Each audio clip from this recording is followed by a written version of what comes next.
Hey friends, thanks for tuning in to another episode of Coming Up Next. Before we get to my interview with the director of Three Identical Strangers, Tim Wardle, have you subscribed to the show? Have you reviewed it recently? Well, I think you can only review it once. But have you reviewed it? Have you given it a 5-star rating? Well, if none of these things has happened, or if one or maybe two of them have happened, you can do the rest at comingupnext.com.au. This show comes at you for free each and every week, and you can support it by subscribing, by rating and reviewing the show.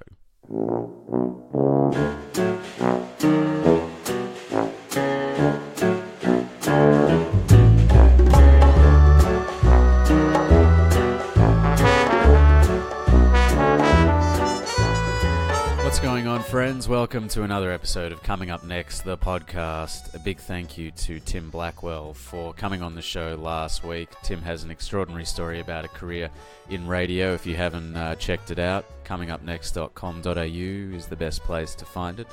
The whole back catalogue of episodes are available for you to download all of the podcast rambles that you want.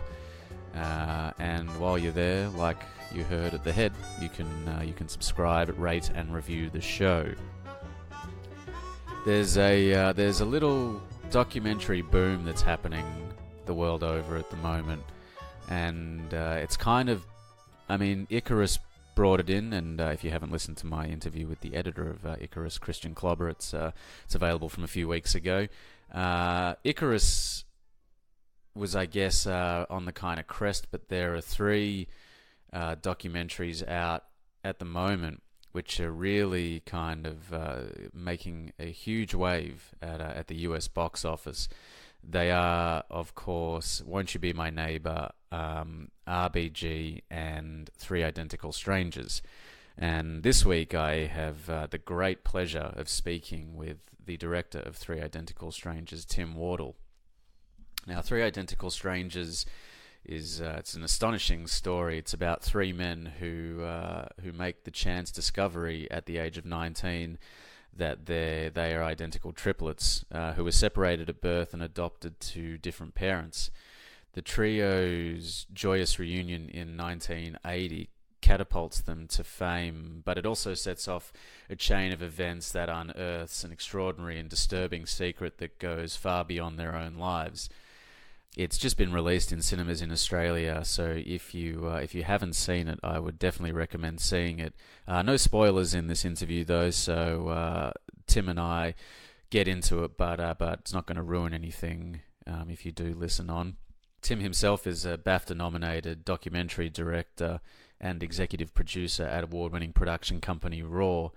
Three Identical Strangers has quite extraordinarily recently passed $10 million at the US box office, and with its upcoming release in Australia, I was super keen to get on a call with him, and he very graciously got up at the crack of dawn in London to have a little philosophical ramble. So here it is, coming up next with Tim Wardle.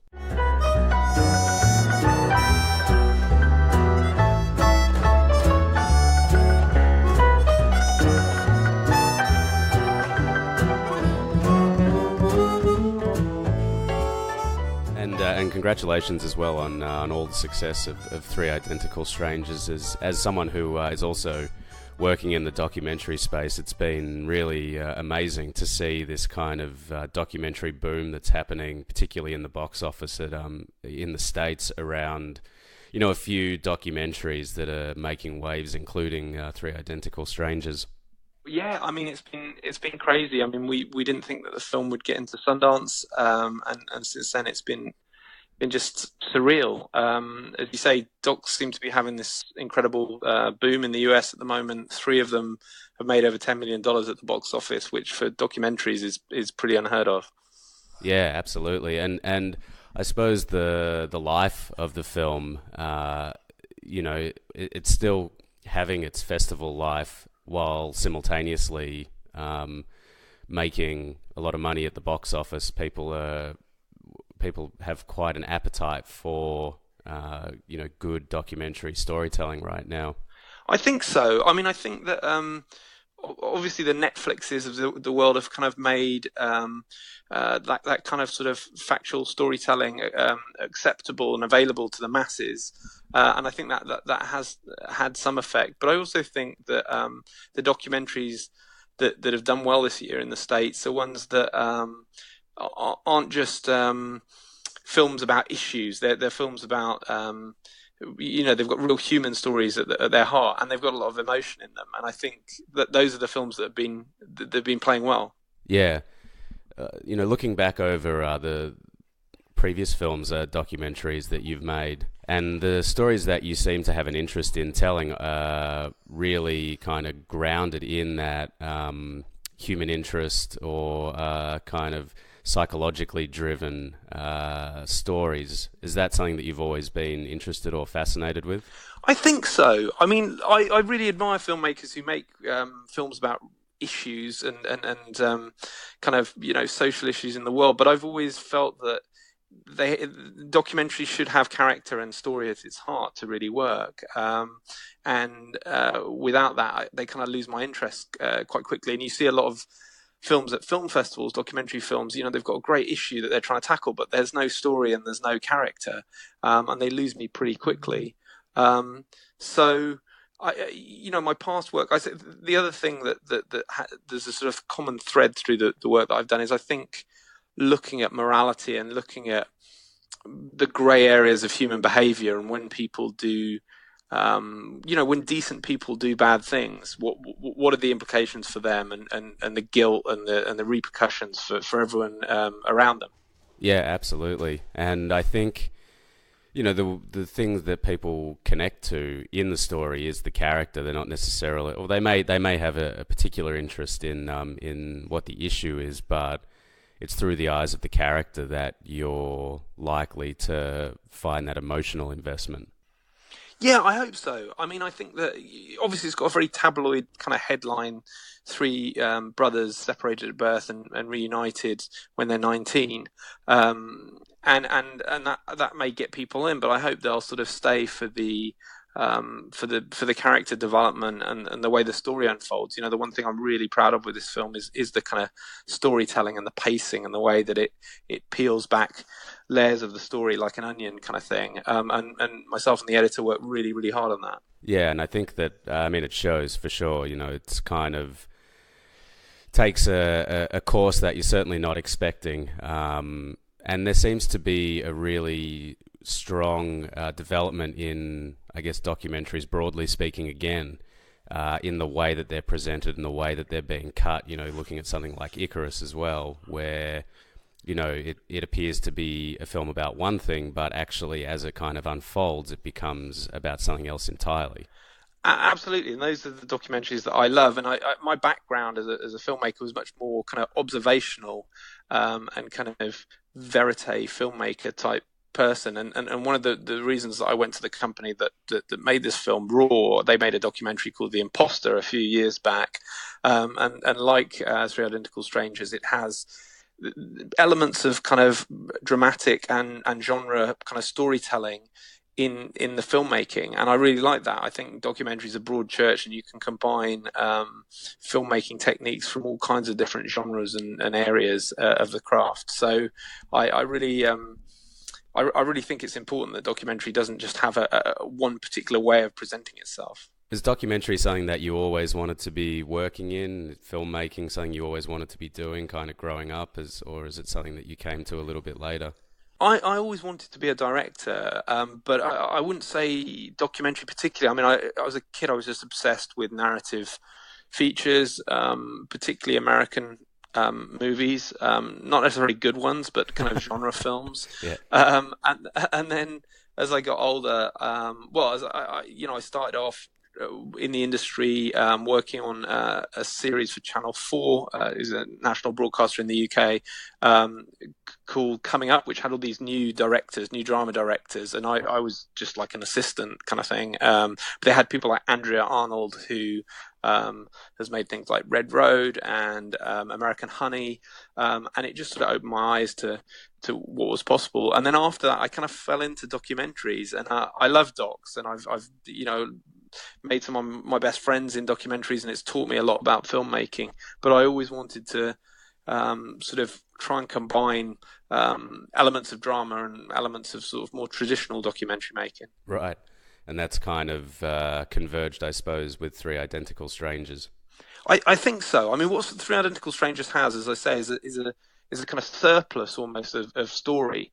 A lot of documentaries will have an issue and I'll have character, but quite often story is the hardest thing because, in real life, story doesn't evolve that quickly. And unless you have, I don't know, like 10 years, like Hoop Dreams or whatever, to make a film, you don't really get kind of strong change in people's lives. But this was so rich with story, this particular subject, that it just seemed crazy not to go full sort of Hollywood in some places on it, and really play the twists as strongly as they could be played, and really play the unfolding of the narrative as strongly as possible.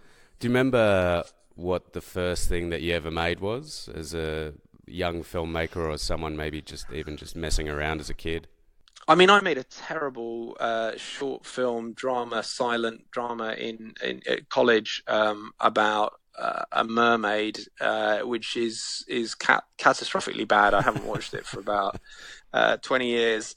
But yeah, I mean, I wasn't one of those precocious kids who was like shooting everything. I think if my parents had a video camera, I would have definitely tried to make little shorts and things like that. But I was more a watcher than a maker early on, and it was only when I got opportunities in the actual industry with a small budget to do little short. I made a couple of short films for Channel 4. That was the time that I really sort of took off in terms of filmmaking. Right. And do you think that your, I guess, years of being a bit more observational and just kind of sitting back, looking at films, or looking at, I guess, the way that people were behaving, set you in good stead for becoming a observational documentary filmmaker? I think so. I mean, I think that to be a good observational filmmaker, you have to have an interest in people's lives, and you also, the further I get into my career, the more I realise you have to just have a sense of what the kind of emotional truth you're trying to tell in the story is. Because if you've just got contributors in your films who just recount the story, you can get a very accurate portrayal of a story and all the pieces that you need to tell it. But if it's just a kind of flat retelling, it's never going to really connect with people. And actually, what you're looking for, far more than kind of narrative fidelity, is a kind of emotional honesty. And you can't force that. You need to have some kind of connection on and off camera with your contributors, and they have to bring that. And I was really worried with this film that I wasn't gonna get that, and because they were very difficult people to film at various times, and we kept on thinking, are they even going to turn up for half the interviews? The brothers, but the brothers particularly, and they've been burnt a lot in the past by the media, and it's also it's a story that has happy moments but also has sad moments as well. And I was just really worried that they weren't going to be honest about how they felt about stuff. But the incredible thing was that them and their families were just willing to go there, and that's why you can have that connection with them when you watch the film, because they are laying themselves bare. Yeah, I guess there's difficulty with documentaries where the subject may have too much self-awareness or awareness of how narratives play out, and it may end up kind of diluting the impact of honesty. I think you're right, and particularly where subjects in films have told their story a lot, as the brothers in my film have. There's a real risk that you just get their kind of media retelling of the story rather than it kind of fresh. And I was really lucky. I mean, I think that they hadn't told their story for quite a long time, and we got them. It took 5 years to develop the film, and we got them to a place of trust with us as filmmakers, where they would go to those places. But it wasn't, sometimes you don't know until you turn the camera on, and that was definitely the case with this film. Right. So how did you arrive at the point of, I guess, one, deciding that you wanted to tell this story? How did you even discover the story in a kind of modern context? And how did you learn or understand the way that you wanted to tell this story and other documentaries as well?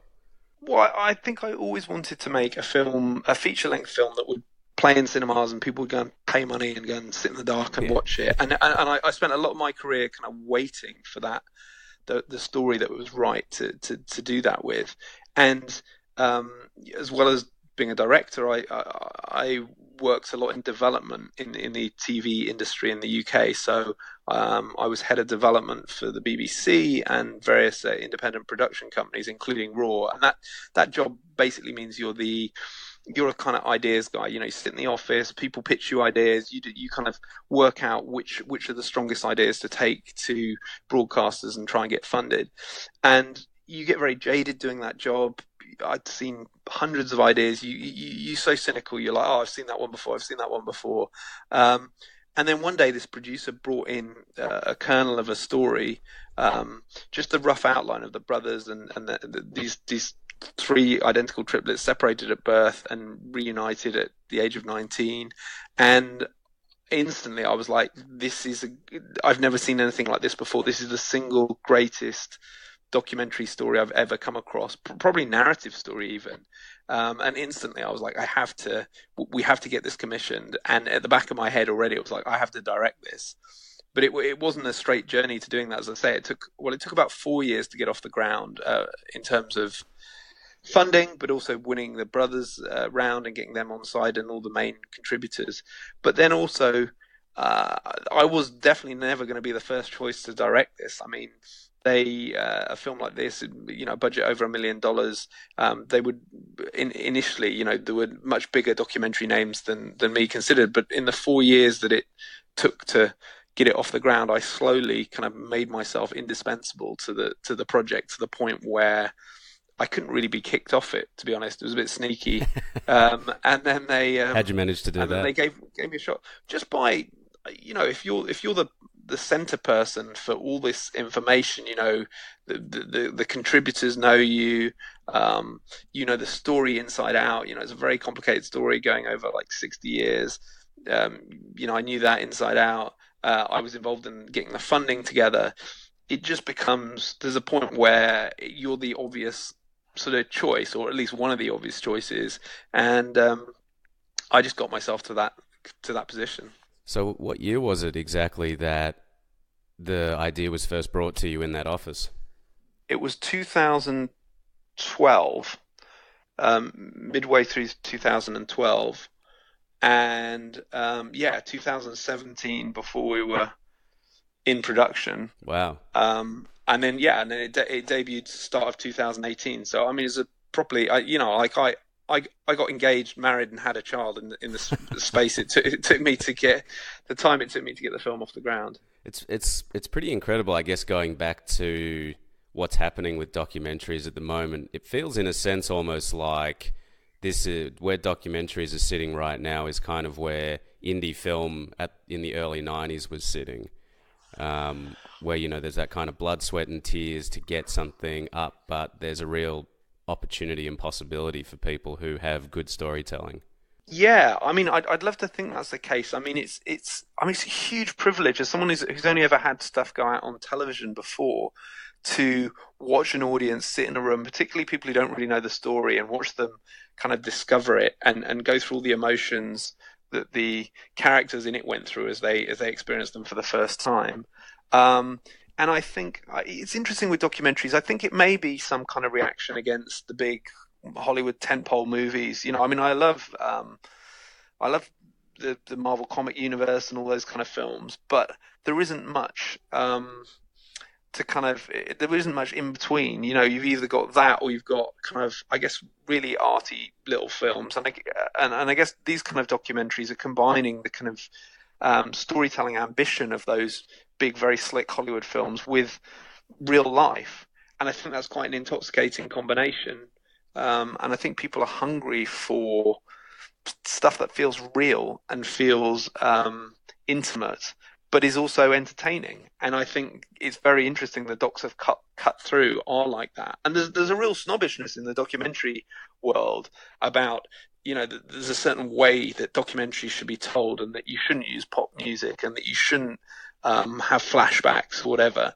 And those traditionalists would probably look at my film and think, oh, he's got some reconstruction. Oh, there's music. I really disagree with how that film's made. It's against kind of documentary ethics.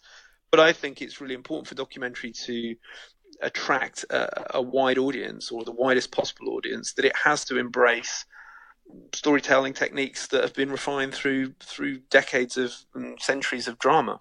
Absolutely. So when the story was brought to you in 2012, you said it was, I guess, in a kind of infantile stage in terms of the development of the piece. How much of it was presented to you? And obviously, we're, without going into detail because we don't want to spoil anything, but how much was presented to you, and then how did you start digging into what was going on around that time around these guys? The story was originally presented to me with a reasonable amount of detail about the first third of the film, which is the third I feel kind of comfortable talking about without giving away too many spoilers, which is that there were these three triplet brothers separated at birth, raised by different families who were completely unaware of the existence of the other brothers, who then found each other by coincidence in New York in 1980 at the age of 19, became famous through their reunion, and became these kind of icons in New York for a brief period of time. But I also was aware that there was a kind of darker story behind their separation, but not all that much more than that. And that's the kind of mystery that we set out to uncover in the film. Not only what happens next after these brothers are reunited, but also why were they separated in the first place. And as you were digging into that sort of stuff, I guess in real life as opposed to in the way that the story unfolds, or does the story kind of unfold in a similar way to the way that you discovered the information? Well, I think that there's two parts to it. There's two. It's unusual for a documentary in the sense that it combines two quite distinct types of storytelling. So you've got the past tense storytelling, which is kind of, we know this story, we're going to tell it as well as we can.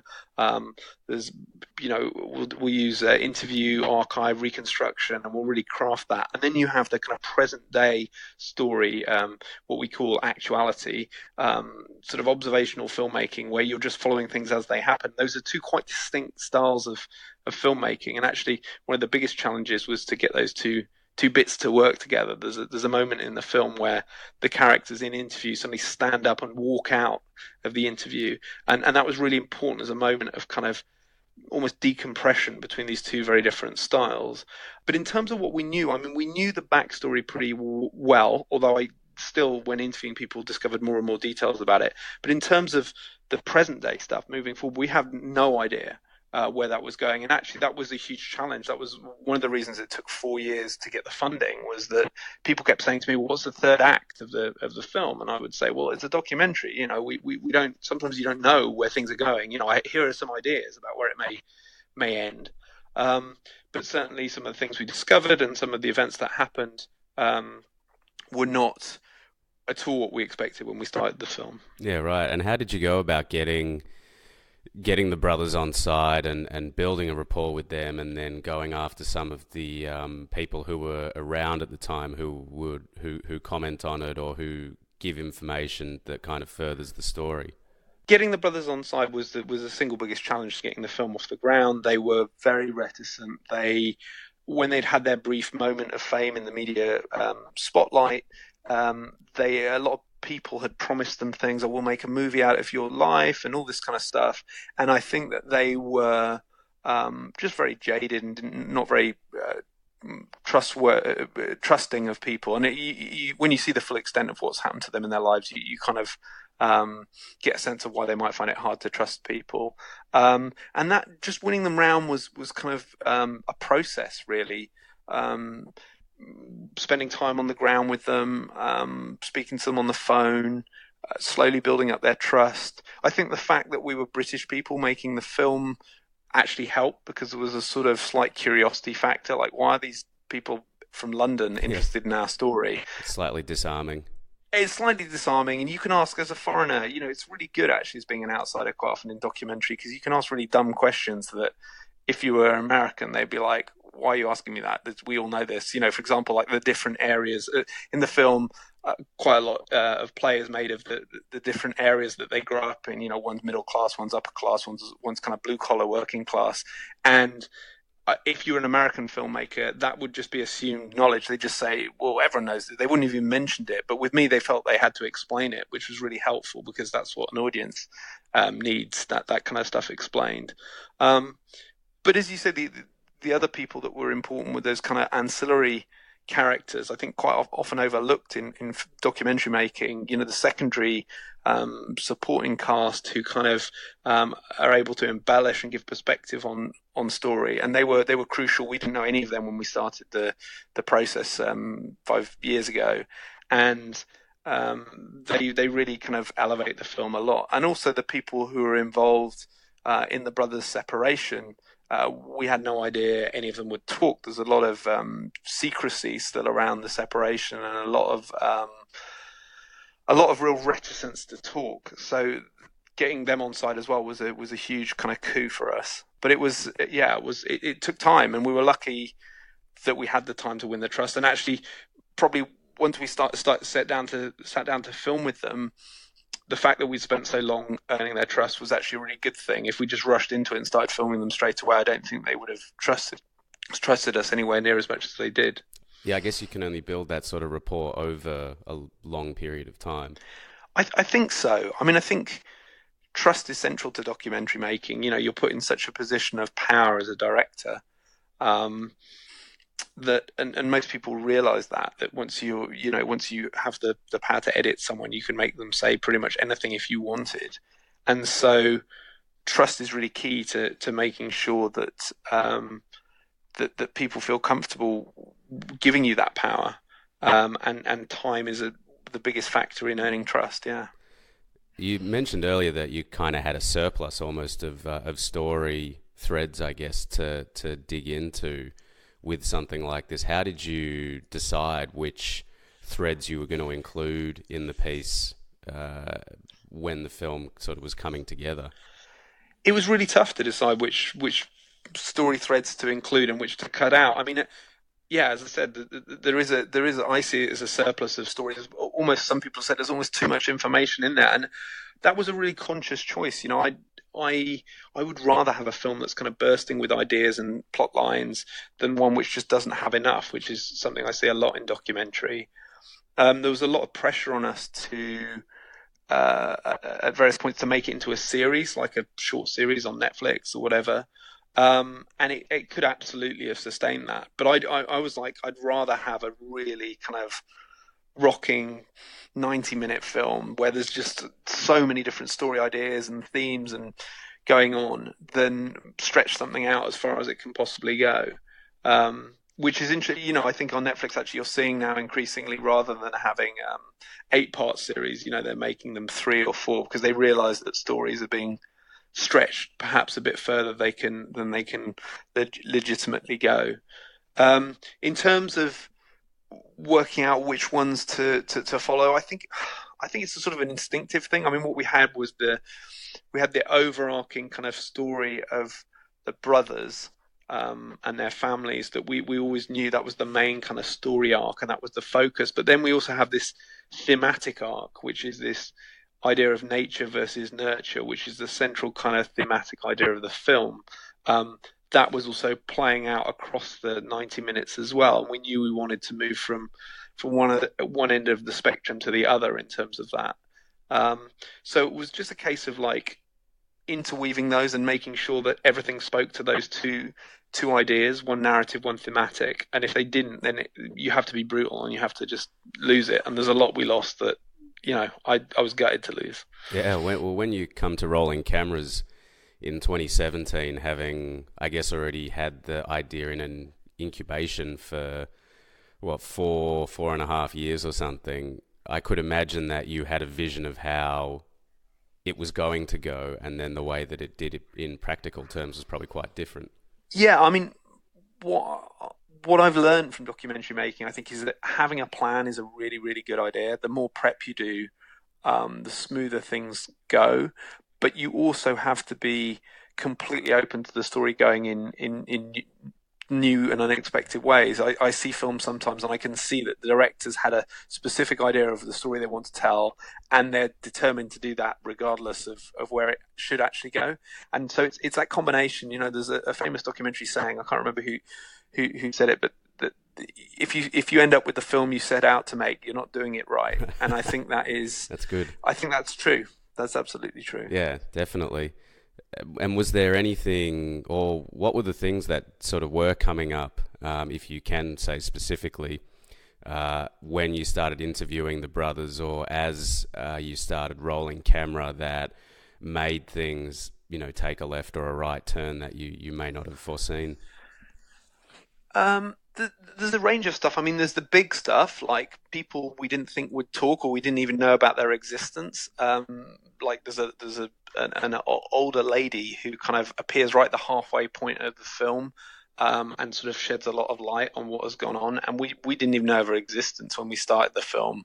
So that was a real left turn when we found her. But then also little details. I mean, I quite like the little stuff that comes out. So, I thought I knew their story inside out, the backstory of the brothers. But one of them, Bobby, he's the first guy you see in the film, he just started riffing on this car that he had, this old Volvo that he was driving to college in at the start. And that became the start of the film. This guy's in his old piece of junk car driving to college. And it kind of became a signifier of the kind of class differences between the brothers, like what kind of car they were driving, how well they'd done in their lives. Because that's what, when people meet, when these reunions happen, when people who are twins or triplets meet later in life, the first thing they do is compare, well, how's he doing versus how am I doing, kind of thing. And so that was something that I'd never planned into the kind of story of how I was going to tell their tale. But it was just a brilliant detail, and I was like, yeah, that's how we're going to start the film. So there were lots of things like that where they brought detail and color that I had no way of knowing was going to come up. And what was the post-production process like? Did you kind of have a hard, tools down, that's a wrap kind of moment, or was it, you were doing pickups, or you were kind of still filming as you were editing because you were needing bits and pieces? How did that kind of go? We were very much still filming as we were editing. It's not something that I want to do again in a hurry. I mean, there are advantages in that you can shape what you need, which is great, and you can go and shoot specific things that you need. But it was really, I think the biggest challenge was that the edit was really tight. I mean, we had like 18 weeks, which sounds like a lot, but for a documentary, I mean, I was talking to Asif Kapadia's producer the other day. He made Amy and Senna and films like that. I mean, he has a year in the edit. We had 18 weeks. Someone told me soon after I started that the minimum you should have for a feature documentary is about 21 weeks. And we had 18. Lucky, I've got this really incredible young Irish editor called Michael Hart. It was his first feature, as it was for me and most of the people who worked on it. And he just worked like a dog, really, and is very fast anyway. And we just about got it done, but it was pretty stressful, to be honest with you. And I had a much lower ratio in terms of the footage I'd shot to the final outcome than I normally would. I mean, on more observational films, I could shoot easily 200, 300 hours for 1 hour of 1 hour documentary, whereas this was probably about, I don't know, 60 hours, maybe 70 for 90 minutes. So it was brutal. How many did you do? A lot of sessions of interview with the brothers, or was it just one really intense session? Because it appears to be done in a single session, but I was curious about that. Yeah, so we did one initial day with each of them. We interviewed them separately, and then we did one much later on where we did a kind of couple of hours with one, couple of hours with the other, and then a couple of hours with them together. But it was, it was, I think you need at least a day with people for this kind of documentary. And one of the advantages of doing that kind of editing while still shooting was that when we went back and did the second one, we knew bits, holes that we were missing in the story, and I could be really specific about what we wanted. And we also used that opportunity to present them on camera with some of the information that we discovered as we were making the film. Right. And so what was it like then for you when you did picture lock? Was there a kind of an apprehension about, not being certain whether you've got it all, or were you, really happy and satisfied with where it was, where you got it to? How was that process? I'm never satisfied. I would keep tinkering, even, we did a little bit of tinkering after Sundance. But I remember we finished super late. We finished like 2 a.m. It was always a rush getting things. And I think we were putting music in at the end, and just fiddling with things. And yeah, we were kind of rushing down to the wire really with it. And, I find it very hard to let go with films. I'm always, with documentary, you always feel, we could tweak that a bit more. And I still watch it. I mean, there are a few cuts and tweaks that I would make now if I had the opportunity. So it was weird. I mean, the thing was, when it got into, seeing it at Sundance, and knowing that I couldn't do anything about the film, it was what it was, and seeing it up on screen, I mean, I had no idea how people were going to react, and the reaction was so strong. I was like, oh, well, maybe I don't need to tweak this anymore. But that was probably the most nerve-wracking moment of my career. Showing it to 600 people at the Sundance Festival, which I'd never been to before, was absolutely terrifying. Yeah, it's one of those meccas, I suppose, as well. So there's that added pressure to have something that people are going to enjoy. Yeah, I mean, I'd obviously heard of it in the kind of, legendary 90s era when Tarantino and people like that were playing there, but I didn't really know that much about what it was going to be like. And it's, it's this tiny little ski resort up in the mountains in Utah, and for 2 weeks or 10 days, it's like rammed with Hollywood and agents and all kinds of people from around the world coming to see films, and it's quite an intoxicating atmosphere. And as I say, the first screening, I mean, we had Darren Aronofsky was in the audience. I didn't even know he was there, and he tweeted about it immediately afterwards, saying, this film's really disturbed me and is a great watch. And from then on, it went crazy after that. Like all the screenings were sold out, and it was just, as I say, I was out there with the team who made it, and we were all, it was our first feature and our first time out there, and every day we'd wake up and be like, this is the best day of our lives, and then the next day we'd be like, this is the best day. So it was pretty fun. I guess, something that I like speaking with people on the show is about the way that they would define success, either for their career or for a particular project. And you said at the start that there was not even an inkling of a thought that this film would get into Sundance. So I suppose when you started out, what was your ambition for the film, and now how would you define success, having surpassed $10 million at the US box office and having won all of these different awards? It's yeah. I mean, when I started, my goal was just not to screw it up. I knew that the story was extraordinary, and I knew it was probably once in a lifetime story, and I was just like, I just felt a duty not to mess that up.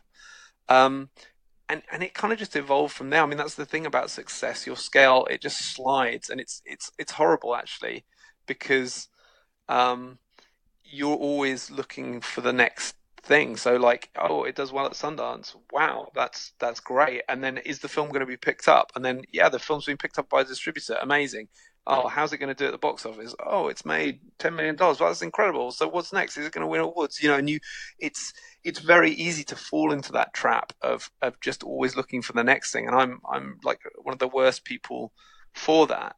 And actually, one of my bosses, Bart, the guy who made The Imposter, said to me the other day, you've really got to make sure you kind of just stand back every now and then and just go, wow, this is done better than anyone expected. And be happy with that, because at some point it's going to disappoint you. At some point it's going to stop making money at the box office, or at some point it's not going to win the award you want it to win. And that failure is just there on the horizon the whole time, and actually just trying to live in the moment a bit more with it is a really important thing. And I'm struggling with that. I'm trying to just enjoy it for what it is. But I think the other thing that it's taught me is how arbitrary success is. Do you know what I mean? I've worked really hard to get where I have, but I'm also aware that there's a huge amount of luck that's played a part in this. In that, this story coming across my desk, the film going as well as it did, and then it being there being an appetite at the moment for documentaries, where 5 years ago maybe half the people or a third of the people who've seen this film would have seen it. And that's quite weird to kind of reconcile in your head, because I'm now at the position where people are coming up to me offering me projects and going, you should direct this, you should direct that, do this for us, or whatever you want to do, you can do. And as I say, when I started this project, I was probably way down the bottom of the list of people to do this.